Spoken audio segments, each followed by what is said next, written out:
ہم نے تم کو 7 آیتیں جو نماز میں دہرا کر پڑھی جاتی ہیں یعنی سورہ الحمد اور عظمت والا کلام عطا فرمایا ہے.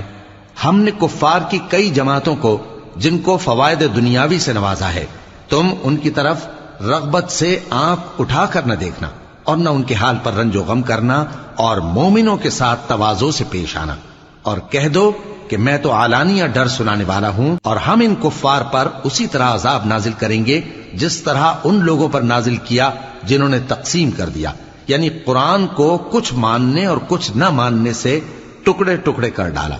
سو تمہارے پروردگار کی قسم ہم ان سے ضرور پرسش کریں گے ان کاموں کی جو وہ کرتے رہے. پس جو حکم تم کو اللہ کی طرف سے ملا ہے وہ لوگوں کو بے دھڑک سنا دو اور مشرکوں کا ذرا خیال نہ کرو.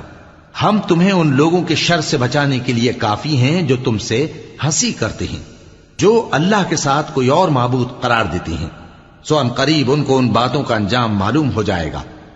اور ہم جانتے ہیں کہ ان کی باتوں سے تمہارا دل تنگ ہوتا ہے تو تم اپنے پروردگار کی تسبیح کہتے اور اس کی خوبیاں بیان کرتے رہو اور سجدہ کرنے والوں میں سے ہو جاؤ اور اپنے پروردگار کی عبادت کیے جاؤ یہاں تک کہ تمہاری موت کا وقت آ جائے.